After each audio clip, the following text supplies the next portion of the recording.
Global Teacher Prize Ceremony 2023. The winner of the 2023 Global Teacher Prize is Sister Zef from Pakistan.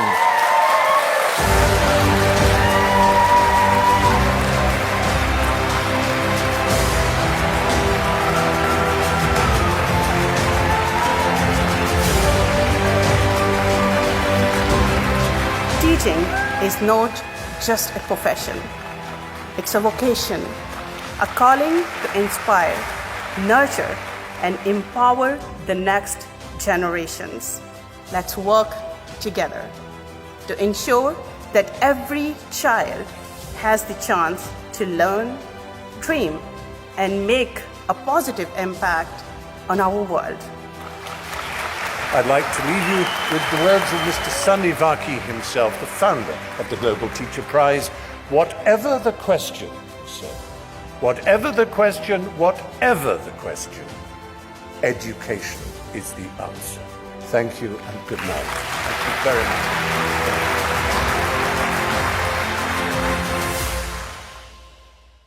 सबसे पहले तो मैं सबको सुनने वालों को अपनी तरफ से सिस्टर ज़ेफ को मुबारकबाद देता हूँ कि जिन्होंने इतना बड़ा अवार्ड पाकिस्तान के लिए जीता है। ये पाकिस्तान के लिए, मसीही अवाम के लिए, पाकिस्तान में और आउटसाइड पाकिस्तान के लिए बहुत बड़ा फ़ख्र है। और मुझे इससे ज़्यादा और भी खुशी है कि कल मैं जब बात की सिस्टर के साथ तो she look so happy, so cheerful and so welcoming कि मेरा दिल खुश हो गया कि मेरे गांव के 2 मील दूर दूसरा गांव अरूप का, मैं लोहिया वाले से, और हम दोनों पास के और दोनों गुजरांवाले से हैं और दोनों पाकिस्तान की मैसेज जो है वो पीस एंड हार्मनी का दे रहे हैं। और इस सिस्टर का तो मैसेज इंटरनेशनल हो गया, पूरी दुनिया में नाम उजागर किया पाकिस्तान का। Best teacher, best interfaith harmony की प्लीडर, लोगों को अमन व अमान से एक दूसरे के साथ मिलजुल के रहने का सब दिया और दे रही है और बड़ी जुर्रत के साथ ये काम कर रही है, बैन अवी तौर पर भी और पाकिस्तान के अंदर और बाहर। और हम सब जो है सिस्टर आप इस बड़े कारनामे के लिए बहुत खुश हैं और बहुत बड़ी मुबारकबाद आपको देते हैं। और खुदा करे कि सारे पाकिस्तान वाले जो नौजवान तबका आपसे जो सीख रहा है वो सीख के हम एक दूसरे के साथ प्यार करें, मोहब्बत करें और एक दूसरे के साथ मिलजुल के रहें।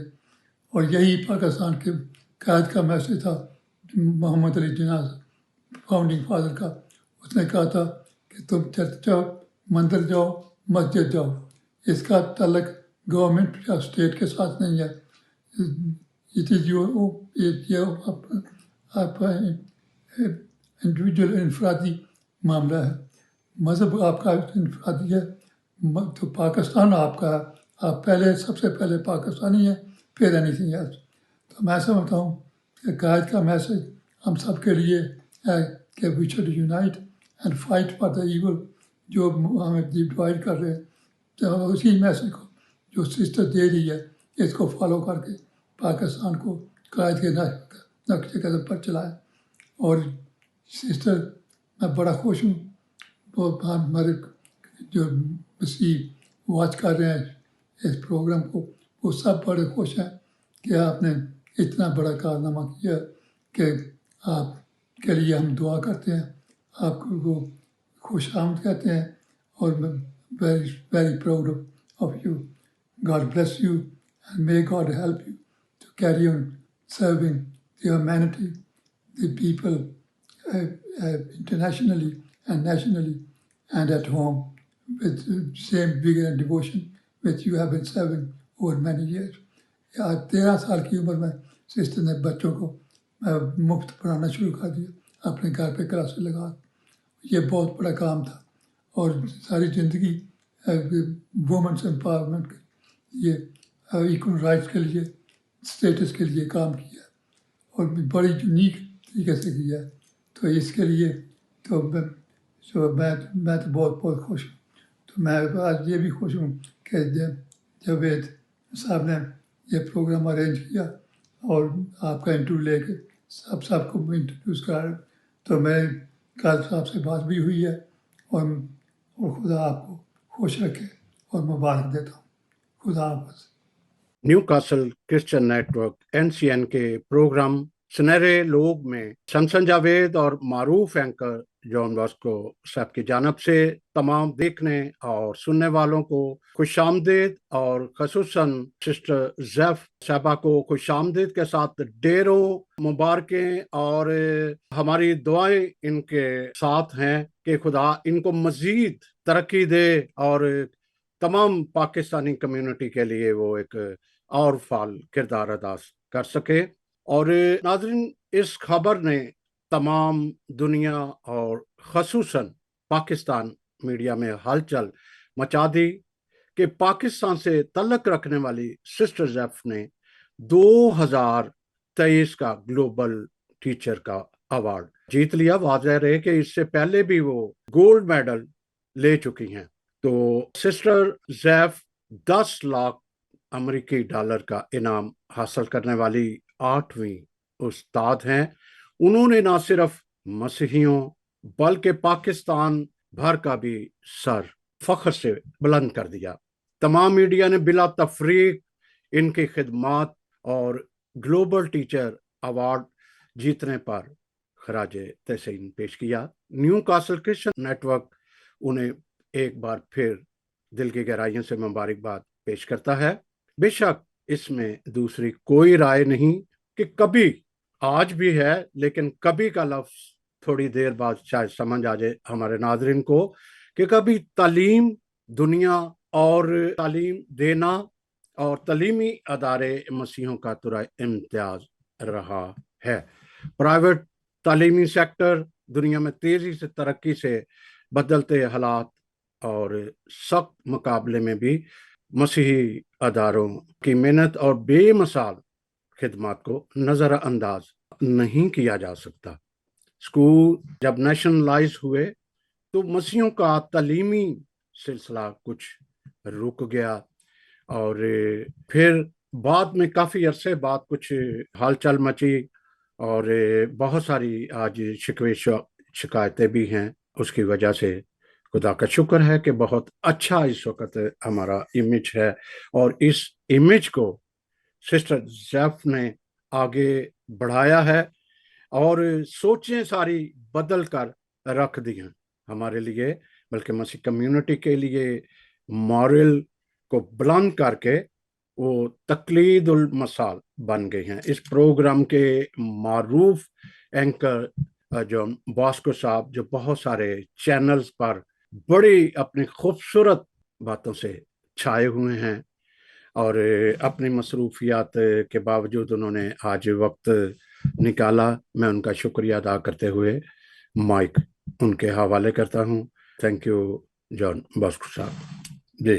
थैंक यू सनसन साहब। जिस तरह के आप जानते हैं कि पिछले 4-5 साल से न्यूकासल क्रिश्चियन नेटवर्क जो है वो मुसलसल अपनी खिदमत जो है तमाम लोगों तक बिला तफरीक पहुंचा रहा है। चाहे वो प्रोग्राम जो है वो सुनहरे लोगों के बारे में हो या प्रोग्राम जो है वो मजहबी हवाले से हो, सियासी हवाले से हो, किसी को रिकग्नाइज करना हो, और उन सब में हम देखते हैं कि सैमसन जावेद और पूरी टीम किस तरह से शब रोज उनकी खिदमत जो है वो किसी से ढकी छुपी नहीं। आज हमारी बड़ी खुशकिस्मती है कि हमारे साथ एक ऐसी शख्सियत है जिन्होंने पाकिस्तान का नाम तो रोशन किया ही है, लेकिन इसके साथ साथ मसीह कौम जो कि जानी जाती है कि जिन्होंने एजुकेशन में पाकिस्तान में और बल्कि पूरे बरसगीर में उन्होंने एजुकेशन दी, उन्होंने हेल्थ का जो शोबा है उसमें अपनी खिदमत दी और हम उनके बड़े शुक्रगुजार हैं कि आज उन्होंने अपनी इतनी मसरूफियत के बावजूद अपना वक्त निकाला। सिस्टर जैफ, हम आपको आज के प्रोग्राम में खुशामदीद कहते हैं कि आज आप हमारे साथ हैं और 8 तारीख को खुदावंद ने जो अवार्ड आपको आपकी मेहनत की वजह से दिया, हम उसके लिए जितना भी शुक्र करें वो बहुत कम है। तो first of all thank you very much for joining us in the program. हम बहुत खुश हैं कि आज आपने हमें प्रोग्राम में ज्वाइन किया है। हम सवाल से पहले चाहते हैं अपने नाजरीन को, और मैं वो लोग जो कि सिस्टर जी के बारे में, क्योंकि अभी तो पूरी दुनिया में आप अगर गूगल करें तो आपको पता चलेगा कि कितने चैनल्स ने उनका इंटरव्यू भी किया है। उनके आर्टिकल जो है वो ऑलरेडी अखबारात में या वेबसाइट्स पे ऑलरेडी आ चुके हैं। लेकिन ये हमारी जो है एक सहाफी जिम्मेदारी होती है एज ए एंकर पर्सन कि मैं उनके बारे में कुछ आप तक पहुंचाऊं। सिस्टर जो है उन्होंने ग्लोबल टीचर प्राइज दुनिया भर में ऐसे उस्ताजा को दिया जाता है जो हर हफ्ते 5 से 18 साल की उम्र के बच्चों को कम से कम 10 घंटे पढ़ाते हैं। रमा बरस इसी साल 130 ममालिक से ताल्लुक रखने वाले 7,000 से ज्यादा उस्ताजा को नामजद किया गया और उनमें से पाकिस्तान से ताल्लुक रखने वाली सिस्टर जैफ का इंतखाब किया गया। सिस्टर जैफ ने बतौर उस्ताद अपने करियर का आगाज 13 साल की उम्र में किया और अपने घर के सहन में अपना स्कूल खोलने का फैसला किया। वो गुज़श्ता इतने सालों से बच्चों को इसी तरह से उन्हें तालीम दे रही है, पिछले 26 साल से। और कहा जाता है कि अगर इंसान में लगन हो, मेहनत करे और उसके अंदर खुद एतमादी हो, जद्दोजहद करे और उम्मीद रखे, तो मैं समझता हूँ कि मंजिल चाहे कितनी भी मुश्किल हो वो आसान होती है। तो sister ji, we welcome you to our today's our discussion. तो मैं चाहूंगा सिस्टर जी, एक तो ये कि आप ये बताइए कि आपके लिए कितना बड़ा लैंडमार्क है या पूरी पाकिस्तानी कौम के लिए, क्योंकि आपने उनका नाम जो है वो फख्र से बुलंद कर दिया है। तो पहले तो हमें आप उस मोमेंट का बताइए कि जब आप अवार्ड ले रही थी तो आप क्या महसूस कर रही थी। सबसे पहले तो बहुत शुक्रिया कि आप ना सिर्फ मेरी आवाज बन रहे हैं पूरी दुनिया में, बल्कि पूरी जो क्रिश्चियन कम्युनिटी है, खास तौर से जो पाकिस्तानी क्रिश्चियंस हैं, अपने चैनल के जरिए ना सिर्फ आप उनके मसाइल को उजागर करते हैं, बल्कि आप उन अनसंग हीरोज को भी अपने चैनल के जरिए पूरी दुनिया से मुतारिफ करवाते हैं। और खास तौर से जो हमारी नौजवान नस्ल है उनके लिए एक इंस्पिरेशन का बायस बनते हैं, बिकॉज आपके जरिए वो जानते हैं कि हमारे जो क्रिश्चियंस हैं वो किस किस लेवल पे हैं और वो कैसे कैसे कारनामे सर अंजाम दे रहे हैं जो उनके लिए एक इंस्पिरेशन है। So thank you for all the great work that you are doing, और this is a great honour for me to be here today. अगर सेरेमनी की बात की जाए तो ऑब्वियसली मैं बहुत बहुत ज़्यादा एक्साइटेड थी। जैसा कि आपने बताया कि 7,000 टीचर्स थे, फिर 50 आए, फिर 10 फाइनलिस्ट को उन्होंने पेरिस में यूनेस्को के हेडक्वार्टर्स में इनवाइट किया। तो जब मैं सेरेमनी में जाने लगी तो अपने होटल के कमरे में मेरे पास बहुत कम टाइम था। दे वर कॉलिंग अस, हमने निकलना है, निकलना है। तो मेरे पास प्रेयर करने के लिए मैं खुदावंद के आगे झुक के दुआ करना चाहती थी, तो इतना टाइम नहीं था। तो मैंने फटाफट खुदा के आगे 7 सिजदे किए और मैंने कहा, खुदावंद मेरी इतनी औकात नहीं थी कि आज मैं यूनेस्को के हेडक्वार्टर्स में जाती, तू मुझे वहाँ पे ले आया है, आगे भी लेके जाने की तू ही कुदरत रखता है। जब मैं हॉल में एंटर हुई तो बताया गया था कि पूरी दुनिया के, बिकॉज़ वहाँ पे कॉन्फ्रेंस भी थी यूनेस्को के हेडक्वार्टर्स में, तो पूरी दुनिया के डेलीगेट्स आए हुए हैं। तो बहुत एक्साइटमेंट थी वहाँ पे। मैं अक्सर यूरोप जाती हूँ, लेकिन मैंने कभी इतने ज़्यादा लोगों का मजमा नहीं देखा। डिफरेंट रिलीजन के, डिफरेंट कंट्रीज़ के लोग थे वहाँ पे, सारे हाई प्रोफाइल लोग थे। बहुत ही ज़्यादा एक्साइटमेंट थी वहाँ पे। और जब ये अनाउंसमेंट हुई तो obviously first few seconds I couldn't believe it. और जब मुझे यकीन आया तो मुझे खुदावंद की सिर्फ एक आयत याद आई कलामे पाक में से कि खुदावंद जो है वो आपको कूड़े से उठा के तख्ते शाही पे बिठा देता है। बिकॉज़ उस दिन ऐसा ही था, बहुत सारे मुल्कों के वज़ीर-ए-आज़म, उनके एम्बेसडर्स, उनके मिनिस्टर्स जो हैं वो खड़े होके मेरे लिए क्लैप कर रहे थे। तो ये सारा इज़्ज़त और जलाल जो है सिर्फ़ और सिर्फ़ खुदावंद यीशु मसीह नासरी के नाम को जाता है, वरना बहुत सारी टीचर्स हैं इस दुनिया में, लेकिन खुदावंद जिसको चुने। वंडरफुल। और ये बड़ा अच्छा लगा कि आपने जिस तरह कहा कि वहां पे कितने सारे वजीर आजम थे, कितने एम्बेसडर थे, पूरी दुनिया ने देखा कि एक पाकिस्तानी जो है और एक मसीही कि खुदावंद ने किस तरह से उसे, जिस तरह के आपने खुद फरमाया कि कैसे खुदा जो है कूड़े से उठा के जो है उसको एक तख्त पे बिठा देता है। और ये हमारे लिए एक बड़ी ही एक हौसलामंद जो है वो बात है जो आपने की। सिस्टर जी, आपका ताल्लुक जो है वो पाकिस्तान के एक पहलवानों के शहर से है। गुजरांवालों के एक नवाई गांव में आप पैदा हुई 1983 और या 1984 में, और उसके बाद हमने देखा कि आपकी ये जो है कोशिश थी जो वो इसी तरह से चलती रही। और मेरे पास कुछ चीज़ थी, मैं चाहता हूँ कि अपने नाज़रीन के सामने कुछ रखना कि जो आपकी अर्ली लाइफ़ थी, वो थोड़ा-सा मैं उसके बारे में भी बताना चाहता हूँ। She was a leader at school and had plans of becoming a lawyer. और हम ये भी जानना चाहेंगे क्योंकि आपकी एक ये भी ख्वाहिश थी कि आप एक वकील बन सके, लेकिन मैं समझता हूँ कि बहुत सारी वजूहात होती हैं, जिससे इंसान जो है अर्ली ड्रीम्स जो होते हैं, वो तो नहीं पूरे कर सकता। लेकिन मैं समझता हूँ कि आप वो वकील तो ना बन सकी, लेकिन मैं समझता हूँ कि अब आप जो वकालत कर रही हैं, पूरे पाकिस्तान के बच्चों की, मतलब वो कमज़ोर तबका अब विदाउट एनी रिलिजियस के, ताकि वो खास तौर पे बच्चियां या बच्चे जिनकी आप पैरवी कर रही हैं, मैं समझता हूँ कि आप जो वकालत कर रही हैं वो उस वकालत से बहुत आगे है, क्योंकि आप उनका मुकदमा दुनिया तक लेके जा रही हैं। अच्छा, पहले तो आप हमें अपने थोड़ा सा बताइए, जो आपने जब स्कूल स्टार्ट किया, आप 13 साल की थी, तो ये आपके जहन में आया कैसे कि मैंने ये काम करना है? क्योंकि 13 साल का जो बच्चा होता है वो तो इन सारी चीजों को सोच नहीं सकता कि भाई मैंने करना क्या है, क्योंकि वो तो खुद डिपेंडेंट होता है। मैं बड़ी खुशकिस्मत हूँ कि मेरे वालिद साहब जो हैं वो हमेशा से न्यूज़पेपर पढ़ते हैं और वो हमेशा करंट अफेयर्स के साथ बड़े अपडेटेड रहते हैं। और मेरे अंदर शायद कुदरती तौर पे हमेशा से ये सलाहियत मौजूद थी। मैंने 13 साल की उम्र में स्कूल का आगाज़ किया, लेकिन मैंने 12 साल की उम्र में ह्यूमन राइट्स पे पहला आर्टिकल लिखा था जंग न्यूज़पेपर के लिए।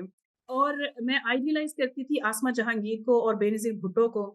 और मैं बेनज़ीर भुट्टो की तरह बनना चाहती थी, आसमा जहांगीर की तरह मैं लॉयर बनना चाहती थी।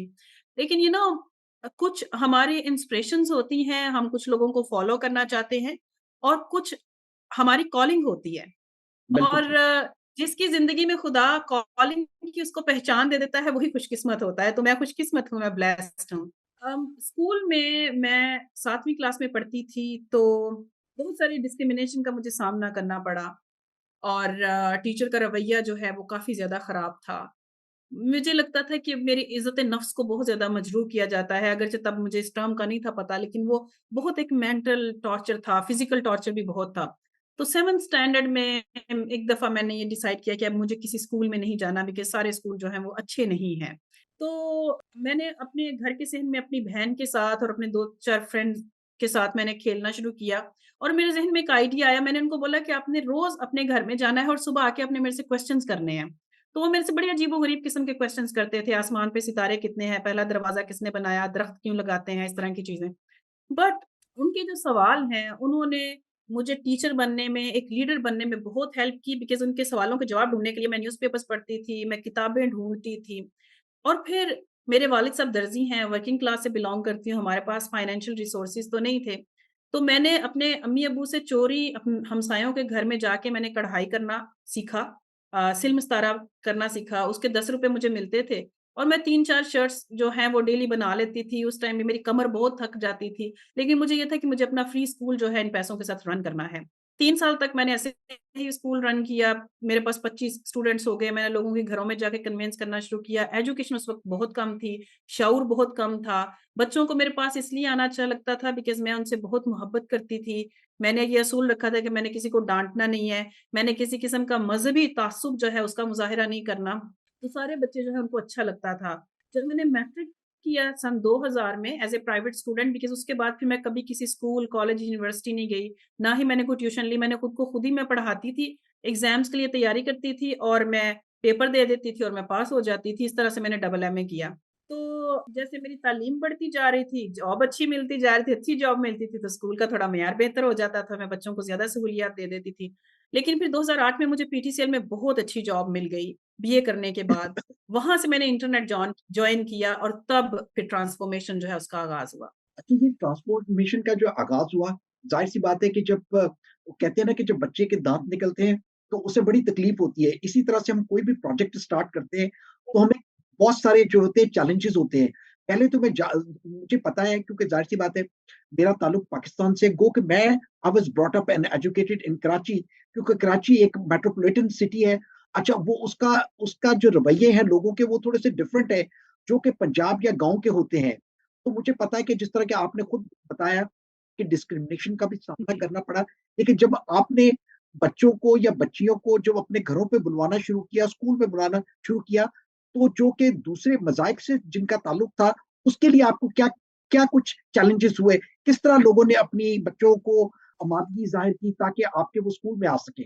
देखिए, इसके लिए मुझे बहुत मसाइल का सामना करना पड़ा। मुझे एक वाक़या याद है कि मैं एक इंस्टीट्यूशन में गई, एक स्कूल में, और वहाँ पे जाके मैंने पम्फलेट्स दिए चंद सालों के बाद। मैंने कहा कि क्योंकि साथ ही मैंने फिर ख़वातीन को काम भी सिखाना शुरू कर दिया। शुरू में मैंने सिलाई सेंटर खोला, तो दिन के टाइम सिलाई सेंटर था, मैंने एक टीचर रख ली, उनको मैं 2000 रुपए सैलरी देती थी। मशीनें लड़कियों की अपनी होती थी, तो वो आके फ्री वहाँ पे सिलाई सीखती थी। तो मैं वो पम्फलेट बना के स्कूल में गई और मैंने बच्चियों को बोला कि आगे गर्मियों की छुट्टियाँ आने वाली हैं, तो आप मेरे इंस्टीट्यूट में आप आएँ और आपको मैं फ्री सिलाई का काम सिखाऊँगी, या अपनी अम्मी से कहें या बड़ी बहन से कहें। तो वहाँ पे एक टीचर ने चिल्लाना शुरू कर दिया और उन्होंने हमें मारना शुरू कर दिया, और मैं और मेरे साथ 2-3 लड़कियाँ थी मेरे स्कूल की, हम लोगों ने भाग के अपनी जान बचाई, क्योंकि वो उनको ये लग रहा था कि मैं चूँकि क्रिश्चियन हूँ तो शायद मेरा कोई एजेंडा और है, जो कि सच नहीं था और वो बाद में साबित भी हो गया।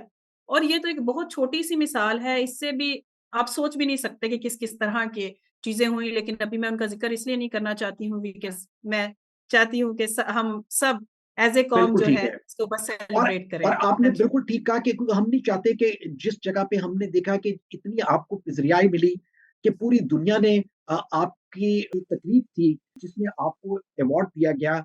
और अच्छा, क्योंकि ऑलरेडी आप बता चुकी है अवार्ड के हवाले से, तो मैं ये चाहता हूँ कि आपको जो $1 मिलियन की जो है आपको अवार्ड मिला है, आप इससे क्या मंसूबा करना चाहती हैं?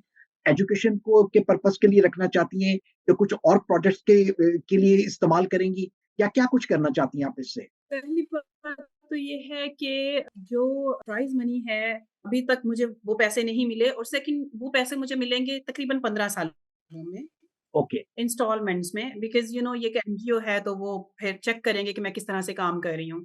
तो पहले मेरा ये ख़्याल था, मुझे लगा कि शायद वो फ़ौरी तौर पे मुझे पैसे मिल जाएँगे और इकट्ठे मिलेंगे, तो मैं जो मेरा ड्रीम स्कूल है उसके लिए मैं जगह खरीदूँगी। लेकिन अब वैसा मुमकिन नहीं है। तो मैं शायद वो पैसे जमा करूँगी या फिर जो हमारे रनिंग प्रोजेक्ट्स हैं उनके लिए मैं यूज़ करूँगी। लेकिन मेरा एक ख्वाब है कि मैं एक ड्रीम स्कूल बनाऊँ। यू नो हमारे पाकिस्तान में हर तीसरा बच्चा जो है वो मेल नरिश्ड है। ओवर 80% लोग हैं जिनको विटामिन डी की कमी है। बच्चों की खुराक पूरी नहीं होती, 1 या 2 मील उनको मुश्किल से मिलते हैं। गुजरांवाला में जहाँ से मैं आपसे बात कर रही हूँ, 23,000 बच्चे यहाँ पे चाइल्ड लेबर का शिकार हैं।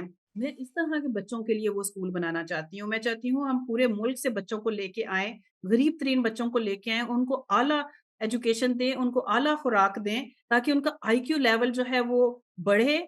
और जैसे मैं एक देहाती हूँ, मैं एक गरीब खानदान से ताल्लुक़ रखती हूँ। मैंने अपनी मेहनत से ये साबित किया है कि आपके लिए ज़रूरी नहीं है कि आप किसी रिच फैमिली से बिलॉन्ग करते हों, आपके वालिदैन आला तालीम याफ़्ता हों, आपके पास बहुत सारे रिसोर्सेज़ हों, आपको जस्ट इतना पैशनेट होना चाहिए और आपको पता होना चाहिए कि मेरी कॉलिंग क्या है, मैं क्या करना चाहता हूँ। ऐसे बहुत सारे बच्चे हैं, लाखों बच्चे हैं पाकिस्तान में जिनको पता ही नहीं है कि why they were born, what is the purpose of their life.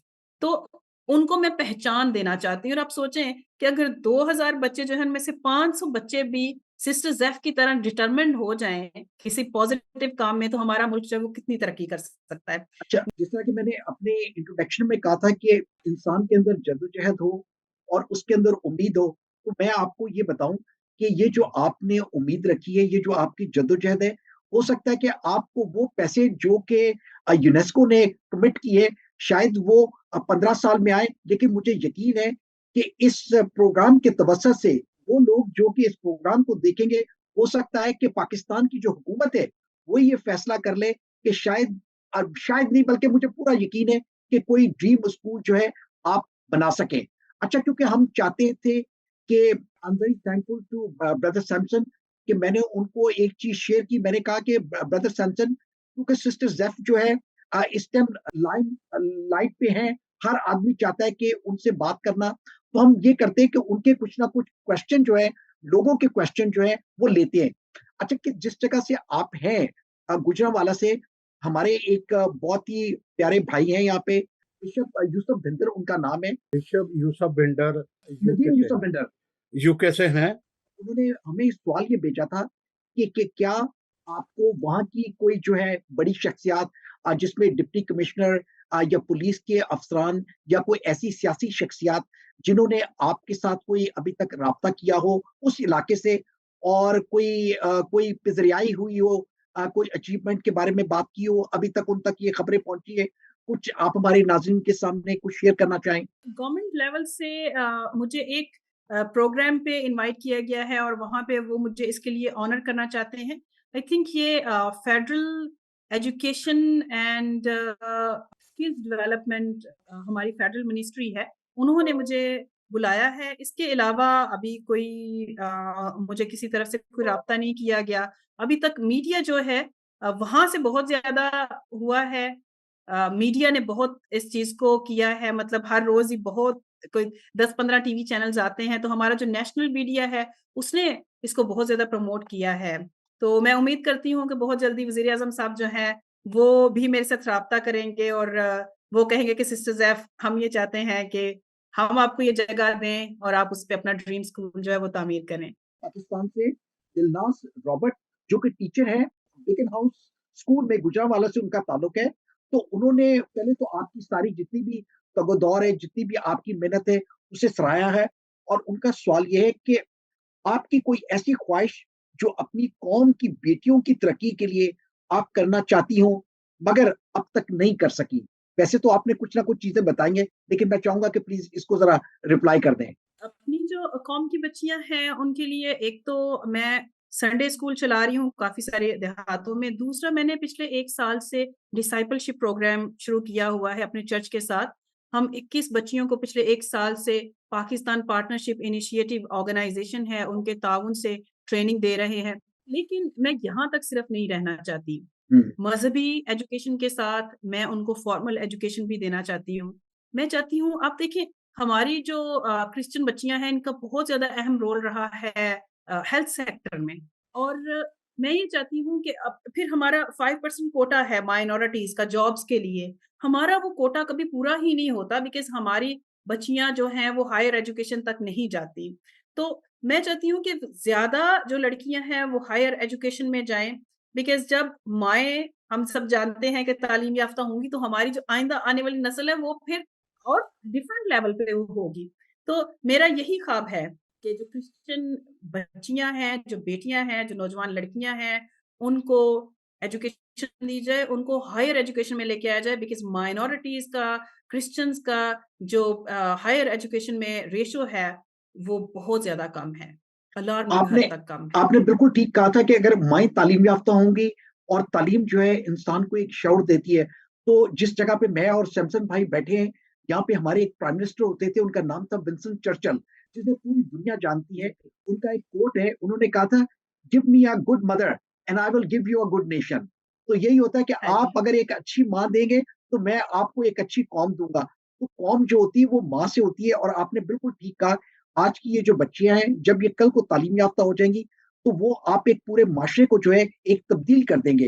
जी बताइए। गवर्नमेंट के हवाले से मैं बात करना चाहती हूँ कि इस सेरेमनी में हमारे एम्बेसडर साहब थे फ्रांस में, जो पाकिस्तान के एम्बेसडर साहब हैं वो थे, हमारे एजुकेशन मिनिस्टर थे, और जब अभी अनाउंस नहीं हुआ था कि मैं विनर हूँ, तभी एम्बेसडर साहब मुझे गए, बिकॉज़ मैंने आपको बताया कि मैं जब हॉल में एंटर हुई तो मैं देख रही थी कि पाकिस्तान के जो डेलीगेट हैं वो किधर हैं। और जब वो मेरे पीछे आके खड़े हुए और उन्होंने मुझे कहा कि you are making Pakistan proud, तो वो एक बहुत ही मेरे लिए एक यादगार मोमेंट है that I can never forget. तो फिर जब मुझे ट्रॉफी मिली तो मैंने उनसे बोला कि ट्रॉफी जो है इस तरह से रिसीव करूँगी कि आप प्लीज़ हमारे एम्बेसडर साहब को भी बुलाएँ, एजुकेशन मिनिस्टर साहब को भी बुलाएँ, वो मेरे साथ इस ट्रॉफी को रिसीव करें, बिकॉज़ ये मेरी नहीं, ये मेरे पाकिस्तान की है, मेरी कौम की है। तो वो फिर स्टेज पे मेरी रिक्वेस्ट पे तशरीफ लेके आए, तो that was a very good moment. The other moment was that I can't forget is prime minister साहब ने जैसे ही ये न्यूज़ ब्रेक हुई, उन्होंने ट्वीट किया और उन्होंने मुझे कांग्रेचुलेट किया और उन्होंने कहा आवर वेरी ओन सिस्टर ज़ैफ। तो वो जो अल्फाज़ हैं मुझे बहुत अच्छे लगते हैं। अब मेरी ये ख़्वाहिश है कि मुझे इन पर्सन भी उनसे मिलने का शर्फ़ जो है वो हासिल हो। और मुझे यकीन है कि आपको ये शर्फ जो है एज़ सून एज़ पॉसिबल जो है आपको ज़रूर मौका मिले। जी, सैमसन भाई कुछ कहना चाह रहे हैं? जी, मैं इनसे पूछना चाहूँगा कि जो माशरा है, माशरे की तश्कील-ए-नौ, क्योंकि बड़ा एक हंगामा-सा देखा, बड़ा हमने शिद्दत भी देखी। तो एक टीचर का क्या किरदार होता है, और ख़ुसूसन फिर आप लड़कियों की तरफ बहुत तवज्जो दे रही हैं, अगर वो एक पढ़ी-लिखी माँ होती हैं या पढ़ती हैं, तो वो क्या किरदार माशरे के लिए कर सकती हैं? टीचर का देखिए टीचर जो है ना, मैं हमेशा अपने स्टूडेंट्स को ये कहती हूँ कि मैं आपकी माँ हूँ और वो भी मुझे माँ ही समझते हैं। इतना ही वैल्यू करते हैं और उनकी फैमिलीज़ जो हैं वो भी इस चीज़ को वैल्यू करते हैं। क्योंकि जब मैं अपने क्लासरूम में एंटर होती हूँ, तो मुझे बड़ा अच्छा लगता है। मेरे स्टूडेंट्स मुझे देख के 12 क्लासेस हैं हमारे स्कूल में और मैं जिस क्लासरूम में भी जाती हूँ, बच्चे मुझे देख के मुस्कुराते हैं और उनके चेहरे खिल जाते हैं। ऐसा इसलिए है कि मुझे देख के उनको ये लगता है कि अब सिस्टर ज़ेफ यहाँ पे मौजूद हैं, अब हमें कोई मसला नहीं होगा, जो भी होगा वो खुद ही देख लेंगी and we are completely protected. जो टीचर होता है ना, उसका काम है कि उसकी मौजूदगी में उसके स्टूडेंट्स प्रोटेक्टेड फ़ील करें। और उनको ये लगे कि इसके सामने हम लोगों को कोई खौफ करने की ज़रूरत नहीं है। बच्चे के अंदर ये हौसला हो कि वो जो भी क्वेश्चन उसके ज़हन में आता है, उसके अंदर इतना कॉन्फिडेंस पैदा किया जाए कि जो भी वो पूछना चाहता है, वो पूछे। क्योंकि जब तक बच्चा सवाल नहीं पूछेगा, वो अपने अंदर नॉलेज गेन नहीं करेगा। तो टीचर्स जो हैं, उनको सबसे पहले ये करना चाहिए, टीचर्स को किसी भी बच्चे में कोई फ़र्क नहीं करना चाहिए। नो मैटर किसी बच्चे का क्या मज़हब है, उसका क्या बैकग्राउंड है, ये हमारा मसला नहीं है। बच्चा मेरे पास है, मैं टीचर हूँ, वो मेरी रिस्पॉन्सिबिलिटी है। फिर हमने बच्चों को जस्ट हम हमारे मुल्क में सिलेबस पे बहुत बात होती है, बुक्स पे करिकुलम जो है हमारा बुक्स उन पे बहुत बात होती है कि इस पे ये लिखा है, ये लिखा है। हमारे पास बहुत सारे मुल्कों की मिसालें हैं लाइक जापान है, 5th स्टैंडर्ड तक बच्चों को ऐसे कोई रट्टे-शट्टे नहीं लगाए जाते। हमारे बच्चे बुक से पढ़ते हैं फिर उसको कॉपी पे लिख देते हैं, वैसे ही एग्ज़ाम्स आते हैं, उसको वैसे लिख देना है, कोई एक्टिविटी नहीं है, कोई प्रैक्टिकल्स नहीं है, बच्चों को प्रैक्टिकल लाइफ़ में पता ही नहीं चलता। किताबें जो हैं वो एक साइड पे रह जाती हैं, जब वो प्रैक्टिकल लाइफ़ में जाते हैं तो उनको एक दफ़ा फिर से ज़ीरो से लाइफ़ स्टार्ट करना पड़ती है। टीचर का काम है बच्चों को फ्यूचर के लिए तैयार करना। उनका टीचर का काम ये है हर रोज़ अपने आप को नए नॉलेज से इक्विप करना, नया नॉलेज हासिल करना क्योंकि दुनिया बहुत तेज़ी से बदल रही है। हम लोग एक डिजिटल विलेज में रह रहे हैं। हमें अपने बच्चों को ग्लोबल सिटीज़न्स बनाना है। हमें उनको कोई स्पेसिफिक टॉपिक पे इन्फॉर्मेशन नहीं देनी। 2050 तक 70% जो जॉब्स हैं, वो सारी आईटी में होनी है। हम अपने बच्चों के लिए क्या कर रहे हैं? क्या अभी तक हम उनको रट्टा लगवा रहे हैं? क्या अभी तक हम उनको वही 50 साल वाली पुरानी एजुकेशन दे रहे हैं? तो बच्चों को हमने वैल्यूज़ भी देनी है, हमने उनको करिकुलम है, उसके मुताबिक भी हमने पढ़ाना है, हमने उनको अपडेट भी रखना है, हमने उनको इस चीज़ के लिए तैयार करना है कि आने वाले वक़्त में उन्होंने किस तरह से कम्पीट करना है। और जहाँ तक गर्ल्स एजुकेशन की बात आती है, तो वो पहले भी हम लोग ज़िक्र कर चुके हैं, मैं इसीलिए गर्ल्स एजुकेशन पे इतना ज़्यादा एम्फसिस करती हूँ। मैं बहुत छोटी थी मेरे वालिद साहब जो हैं, I love him, he is my inspiration. उन्होंने हम 4 बहनें और उन्होंने हमें बहुत लाड से रखा, वो बड़े लिबरल हैं। लेकिन अनफॉर्चुनेटली हम बहुत छोटे-छोटे थे, उनका एक्सीडेंट हो गया, उनको काफ़ी देर तक उनको बेड पे रहना पड़ा। मेरी वालदा जो है वो पढ़ी-लिखी नहीं थी, उनको कोई हुनर भी नहीं था आता। हमारी लाइफ़ एकदम से चेंज हो गई। हम लोग जैसे बंदा अर्श से फर्श पे आ जाता है, वो सिस्टम हो गया, हमारा चाइल्डहुड खत्म हो गया। हमें बहुत ज़्यादा चैलेंजेस का सामना करना पड़ा। वहाँ से मैंने ये सीखा कि अगर माँ जो है वो पढ़ी-लिखी होगी, वो हुनरमंद होगी, वो अपने बच्चों को सेल्फ रिस्पेक्ट के साथ रेज़ कर सकती है बिकॉज़ आपको नहीं पता अगर आप हम ये कहते हैं कि जी बड़ा सक्सेसफुल लड़का जो है वो बेटी के लिए ढूँढें, वो बड़ा रिच होना चाहिए एंड ऑल दैट। भई आपको नहीं पता कि वो हमेशा उसके साथ रहेगा कि हुँ, नहीं रहेगा, वो बीमार भी हो सकता है, उसकी खुदा ना खास्ता डेथ भी हो सकती है। अपनी बेटी को इतना कैपेबल करें कि वो अपना और अपने बच्चों का बोझ उठा सके, कि वो मुल्क और कौम के लिए कोई ऐसा काम कर सके जिस पे पूरी कम्युनिटी उस पे फ़ख्र कर सके। उसके लिए उसको एजुकेशन देना, क्वालिटी एजुकेशन देना जो है वो बहुत ज़रूरी है। थैंक यू वेरी मच आपका। हमारे नाज़रीन जो देख रहे हैं, थोड़ा-सा मैं उनके बारे में ये बता दूँ कि she completed a master's degree in political science in 2010 and master's degree in history in 2013, both from University of the Punjab. Acha, in 2013, Sister Zaf won the award, which gave her a US dollar 20,000 a prize money, which she used to expand her school, hire more teachers, and establish vocational center, जिसका उन्होंने अभी हमारे सामने जिक्र भी किया। ये हम सब के लिए एक बड़े ही फ़ख्र की बात है। और इसके अलावा उनकी जो एक डॉक्यूमेंट्री थी इन 2015 a documentary, Fight of the Falcons, was made about sisters' life and the lives of 3 of our students in their struggle against child marriage. फिर उसके बाद थी corporal punishment जो होती है and societal pressures, और इसके बारे में जो थी वीडियो उनकी जो थी डॉक्यूमेंट्री जो थी वो न्यूयॉर्क में गई और उसे भी जो है गोल्ड मेडल जो है बेस्ट डॉक्यूमेंट्री पे उन्हें ऑलरेडी जो है इससे पहले मिल चुका है। और इसके अलावा मैं चाहूंगा कि सिस्टर जी मुझे क्योंकि मैं चाहता हूँ कि आपकी तरफ से हमें पता लगे कि मैं समझता हूँ कि मलाला यूसुफजई की जो है ऑर्गेनाइजेशन है, उन्होंने भी आपकी ये जो फाउंडेशन है उससे भी कुछ सपोर्ट किया, फाइनेंशियली नहीं मैं कह रहा हूँ, लेकिन वैसे ही उन्होंने आपकी ऑर्गेनाइजेशन को हाईलाइट किया है आपने शायद हो सकता है ट्वीट के जरिए से, लेकिन अगर कुछ है तो आप हमें जरूर बताइए प्लीज। जी, उनके वालिद साहब ने ट्वीट भी किया, उन्होंने मुझे वीडियो मैसेज भी भेजा, उन्होंने ट्विटर पे इसको शेयर भी किया है इस अवार्ड को विन करने के बाद। लेकिन 2014 में जब ये डॉक्यूमेंट्री बनी तो मलाला फंड ने इसको शेयर किया था। उसकी वजह से काफ़ी लोगों ने मुझे फॉलो किया और मुझे सपोर्ट करना शुरू किया था। वंडरफुल। सिर्फ मेरे ये 2 अवार्ड्स नहीं हैं, मैं किंग अब्दुल्ला बिन अब्दुल अज़ीज़ के डायलॉग सेंटर की मैं वाहिद माइनॉरिटी वुमन हूँ पाकिस्तान में जो एलुमनाई हूँ। मैं स्वीडिश इंस्टीट्यूट ऑफ स्वीडन की एलुमनाई हूँ। मैं ईफा फेडरल गवर्नमेंट ऑफ जर्मनी की भी मैं एलुमनाई हूँ। मैं वाहिद पाकिस्तानी हूँ जिससे इसी साल सितंबर में न्यूजीलैंड की एक ऑर्गेनाइजेशन है वुमेन चेंजिंग द वर्ल्ड की तरफ से गोल्ड मेडल, सिल्वर मेडल और ब्रॉन्ज मेडल मिले हैं डिफरेंट कैटेगरीज में, community impact, education and there is another one. फिर मैं network for religious and traditional peace makers की एलुमनाई भी हूँ, उनकी inclusivity based community of practice की मैं मेंबर भी हूँ। और इसके अलावा यूएसएड ने मुझे एप्रिसिएशन लेटर भेजा जो मेरी खिदमात रही हैं कोविड-19 में। मैंने 2000 फैमिलीज को फीड किया, मैंने 1800 लोगों को कायल किया कि वो वैक्सीनेशन लें। और फिर अभी जब 2022 में फ्लड आया तो वहाँ पे मैंने विजिट किया और वहाँ पे हमने 100 फैमिलीज को खुराक भी दी, बच्चों को हमने स्कूल सप्लाईज दी।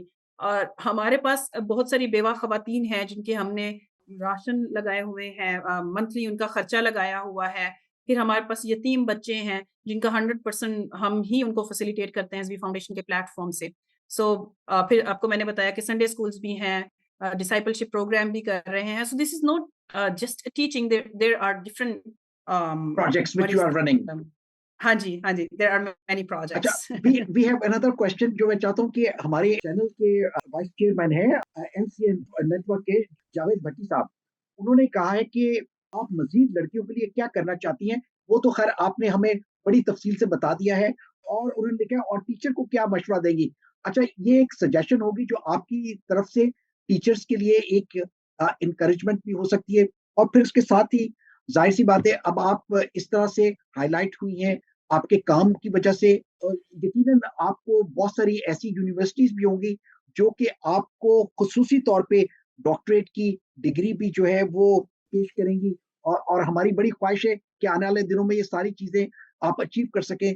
तो एक तो वो ये जानना चाहते थे कि आपके जज्बात क्या होंगे, आपके एहसास क्या होंगे, और इसके साथ ही टीचर्स को जो है आप क्या सजेशन देना चाहती हैं। टीचर्स को बहुत सारे चैलेंजेस का सामना करना पड़ता है। They are doing an incredible job already, but teaching का शायद शोबा, मैं ये समझती हूँ कि आपको टीचिंग का शोबा तभी ज्वाइन करना चाहिए जब आपको पता हो कि आप एक जॉब नहीं करने जा रहे, आप एक बहुत बड़ी जिम्मेदारी है जो आपके कंधों पे आने वाली है, और वो है कि आप फ्यूचर बिल्ड कर रहे हैं। Teachers are the future makers. तो अगर आपको ये लगता है कि आप ये कर सकते हैं तो ही आप टीचिंग को ज्वाइन करें, यही कहना चाहती हूँ। बाकी जो पीएचडी की डिग्री, मैं पीएचडी करना चाहती हूँ और मेरा बचपन से ये ख्वाहिश है कि काश मुझे कभी हार्वर्ड यूनिवर्सिटी में मुझे एडमिशन मिले और वहाँ पे मैं जाके अपनी पीएचडी की डिग्री कंप्लीट करूँ। ऑनररी पीएचडी डिग्री जो है that will also be a great honour of course, and I will be happy to receive that. अच्छा, अब मुझे ये बताइए, क्योंकि पाकिस्तान में, क्योंकि अब हमने पहले जिक्र किया इंट्रोडक्शन में, जब हमने कहा कि पाकिस्तान में जो है जब इंडिया और पाकिस्तान बल्कि पूरे बड़े सगीर में यहाँ पे जब मिशनरी आए तो उन्होंने 2 शोबों में बहुत काम किया, एक तो एजुकेशन का था और दूसरा हेल्थ का था। अच्छा, ये दो शोबे जो थे हमारे पास, मैं समझता हूँ कि 50% लोगों की आमदन भी जो होती थी वो टीचिंग के शोबे से या नर्सिंग के या तिब के शोबे से होती थी, लेकिन अब हम देख रहे हैं कि उसमें हमारा जो तनासुब रह गया है हमारे जो परसेंटेज जो है वो बहुत कम रह गई है। अच्छा, एजुकेशन के हवाले से, क्योंकि आपने देखा कि स्कूल तो बहुत ज़्यादा हैं, लेकिन अगर मैं ये देखूँ कि कॉलेजेस जो है वो बड़े कम है, आगे फिर जाके उनके पास करियर गाइडेंस नहीं है, कोई इस तरह के कोई, जैसे हमारे यहाँ पे सैमसन साहब जानते हैं कि जैसे ही बच्चा ए लेवल या ओ लेवल करता है, तो जो बड़ी-बड़ी कंपनीज़ होती हैं और टॉप की कंपनीज़ होती हैं, वो क्या करती हैं, जाके वो स्कूल्स में अपने स्टॉल लगाती हैं, ताकि लोगों को इंट्रोड्यूस करवाती है कि भई आपने इंजीनियरिंग लेनी है, आपने डॉक्टर की तरफ जाना है, आपने कौन-सा शुबा करना है, तो बच्चों के लिए करियर गाइडेंस होती है। लेकिन बदकिस्मती से पाकिस्तान में ये चीज़ें नहीं है। तो आप कैसे समझती हैं कि इन चैलेंजेस को कैसे निपटा जाए? क्योंकि बच्चे को सिर्फ मैट्रिक या इंटर तक तो नहीं करवाना ना, उसके बाद उसकी प्रैक्टिकल लाइफ में भी इसको जाना है। इस चीज़ के लिए मैं बहुत दुखी हूँ, बिकॉज़ मैं आप बिल्कुल ठीक कह रहे हैं। इवन मेरे पास बैचलर्स डिग्री की बच्चियाँ आएँगी और मैं उनसे पूछूँगी आपके पास कौन-से सब्जेक्ट्स थे? आपके फ्यूचर प्लान्स क्या हैं? तो उनको समझ ही नहीं आती, दे आर कंप्लीटली ब्लाइंड।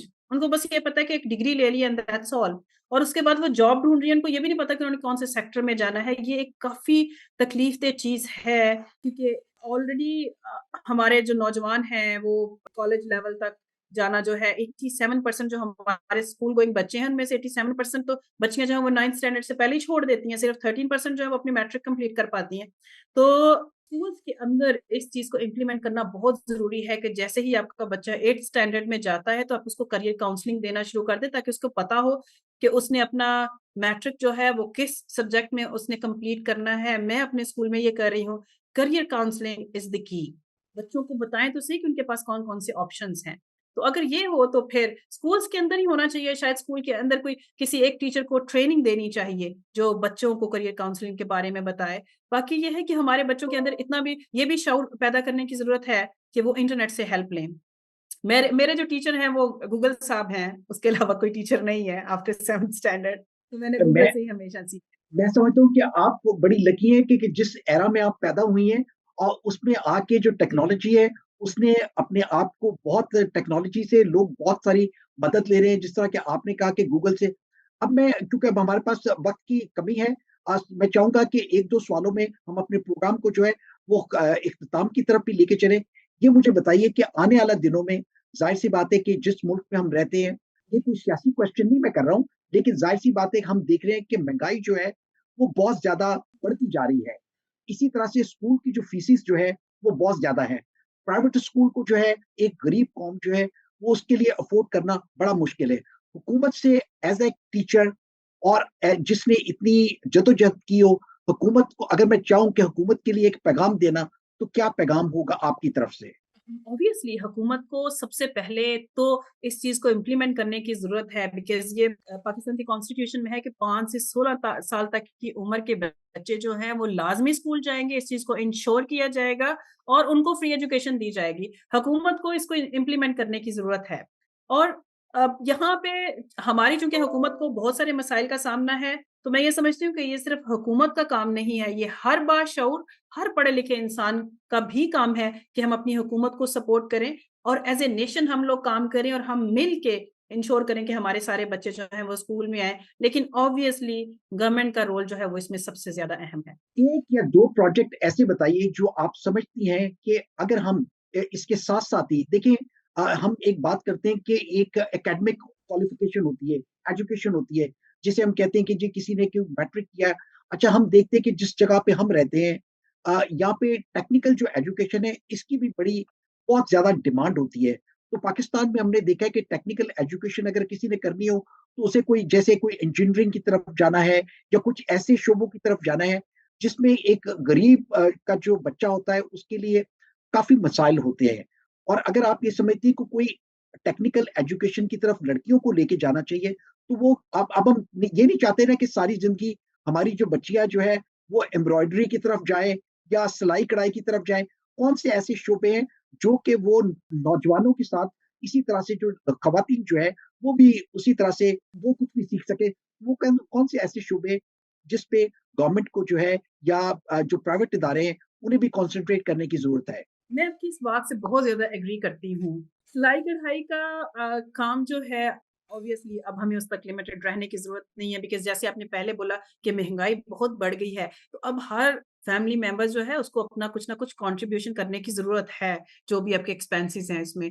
मुझे ऐसा लगता है जो मेरी पर्सनल लाइफ एक्सपीरियंस है, जो मैंने अपने इदारे में इम्प्लीमेंट किया है, वो ये है कि लड़कियों को सबसे पहले तो आप आईटी एजुकेशन की तरफ लेके आएँ और उनको ये बताएँ कि आईटी को इस्तेमाल करके आप क्या-क्या कर सकते हैं। उनको रिसर्च करना सिखाएँ। अगर उनको आईटी एजुकेशन आती है, अगर उनको इंग्लिश लैंग्वेज आती है, जो कि मैं अपने इदारे में करवा रही हूँ, तो फिर वो बहुत कुछ कर सकती हैं।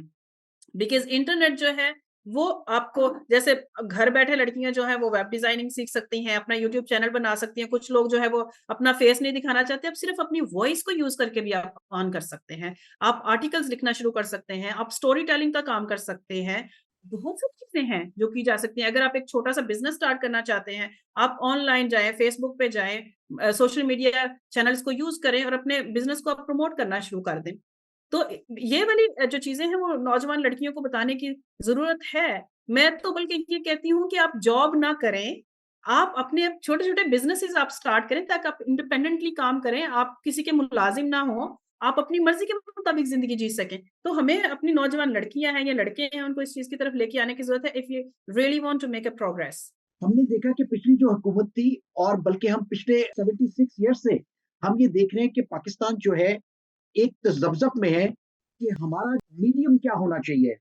और हम देखते हैं कि दुनिया में जब आप जाते हैं तो आपका जो मीडियम जो होता है वो पूरी दुनिया में और जो किताबें लिखी गई हैं, जो रिसर्च हुई है, उसमें हम देखते हैं कि इंग्लिश का जो है बड़ा दखल है और ये होना भी चाहिए क्योंकि ज़्यादा जितनी भी रिसर्च हुई है, वो दुनिया की जो टॉप की यूनिवर्सिटीज़ हैं, वो आप देखते हैं कि बर्तानिया में, इंग्लैंड में या यूएसए में ज़्यादातर मैं बात कर रहा हूँ। अगर आप उसको गूगल भी करेंगे, तो हम देखते हैं कि सारी रिसर्च वगैरह इंग्लिश में, किताबें इंग्लिश में हैं। तो पाकिस्तान का जो फ़ोकस जो है, कभी हम इस सारी चीज़ पे आए नहीं कि हमने क्या करना चाहिए। तो मैं समझता हूँ कि एक तो मीडियम जो है इन्हें ये डिसाइड कर लेना चाहिए कि अगर इंग्लिश में ये तालीम होती है, आईटी की अगर आप तालीम देखती हैं, ये सारी चीज़ें देखते हैं, तो वो भी इंग्लिश में है। तो ये एक हमारी एक प्रायोरिटी होनी चाहिए। Last but not the least आखिर में आप क्या पैगाम देना चाहेंगी हमारे चैनल के तवज्जुह से पूरी कौम जो है इस टाइम आपको देख रही है, क्या मैसेज देना चाहेंगी? सबसे पहले तो मैं सबका बहुत ज़्यादा शुक्रिया अदा करना चाहती हूँ। जब मुझे अवार्ड मिला तो मुझे वहाँ पे मीडिया बहुत ज़्यादा था, उन्होंने पूछा आपको कैसा लग रहा है? तो मैंने कहा जब मैं अपने मुल्क में जाऊँगी, अपने लोगों से मिलूँगी, तब मुझे पता चलेगा कि मैंने कुछ किया है और मुझे पता चल रहा है। मेरी स्क्रीन ब्लर है, बट मैं आपको दिखाऊँ कि मेरे पास इस टाइम कितने बुकेज़ पड़े हैं, मेरे घर में कितने मिठाइयों के डब्बे आए हुए हैं and it is just a beginning. Office में, घर में, स्कूल में, हर जगह पे गेस्ट हैं। बहुत सारे लोग जो हैं वो मिलना चाहते हैं, तो एक तो आपकी मोहब्बत के लिए बहुत ज़्यादा शुक्रिया अदा करती हूँ और मैं आपको ये बताना चाहती हूँ कि ये अवार्ड मेरा नहीं है, ये पूरे पाकिस्तान का अवार्ड है, ये मसीही कौम का अवार्ड है और ये हम सब के लिए एक ख़ास मौका है और मैं खुदावंद का बहुत ज़्यादा शुक्रिया अदा करती हूँ कि मेरे जैसी आम-सी बंदी को खुदावंद ने चुना कि ये अवार्ड पाकिस्तान में लेके आऊँ। सेकंड, हम सबको यूनिटी की ज़रूरत है और हम सबको एक-दूसरे के लिए काम करने की ज़रूरत है। अगर हम अपनी लाइफ़ जिएँगे एज़ एन इंडिविजुअल तो फिर हम कहीं नहीं पहुँच पाएँगे, लेकिन अगर हम एक-दूसरे का हाथ पकड़ के एक-दूसरे को ऊपर उठाने की कोशिश करेंगे, तो एक नस्ल में सब कुछ तब्दील हो जाएगा। यही मेरा थैंक यू वेरी मच। नाज़रीन आप हमारे इस प्रोग्राम को देख रहे हैं और जिस तरह के मैंने कहा कि आज सुनहरे लोग और उसमें हम देखते हैं कि सुनहरे लोगों की सुनहरी बातें और इतना खूबसूरत पैगाम जो सिस्टर ज़ेफ ने दिया, मैं समझता हूँ कि बहुत सारी नौजवान लड़कियाँ और लड़के उनके लिए आज आप एक रोल मॉडल हैं और मैं समझता हूँ कि उन्हें एक हिम्मत मिली है कि जब आप या मलाला यूसुफ़ज़ई का हम नाम लेते थे, जब इतनी दूर तक जा सकती हैं, तो यकीनन जो है वो लोग भी अगर कोशिश करें, तो उनके लिए कोई चीज़ नामुमकिन नहीं है। न्यूकासल क्रिश्चियन नेटवर्क का हमेशा से उनकी ये कोशिश रही है कि कोई भी पाकिस्तान से अगर उन्हें इस तरह की पिज़राई होती है, तो हम सबसे पहले उनको अपने चैनल पे लेते हैं, ताकि उनके इंटरव्यू को दुनिया तक जो है पहुँचाया जा सके। Thank you for watching and thank you for staying with us. It's over to you brother Samson. जी, बहुत शुक्रिया।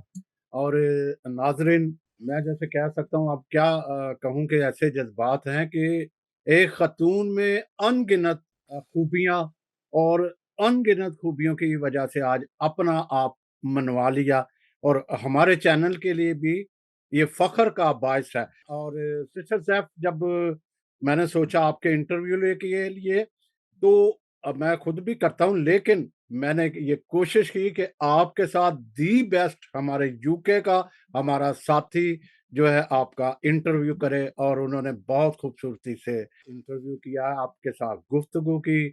और जॉन साहब, मैं आपका बहुत ही मशकूर हूँ गो कि आप तो हमारे साथी हैं, आपका अपना चैनल है, तब भी आपने बहुत ज़िम्मेदारी और बड़ी खूबसूरती से निभाया। और इसी तरह सिस्टर ज़ैफ, आपके लिए हमारी ढेरों दुआएं और खुशियाँ आपके लिए हैं। आपने ख़वातीन को बहुत खूबसूरत जो मशवरे दिए कि वो बिज़नेस, छोटा-मोटा बिज़नेस से भी अपनी एक खूबसूरत, एक बड़ी महज़ब लाइफ़ को बगैर मसाइल के वो घर बैठे भी उसको चला सकती हैं।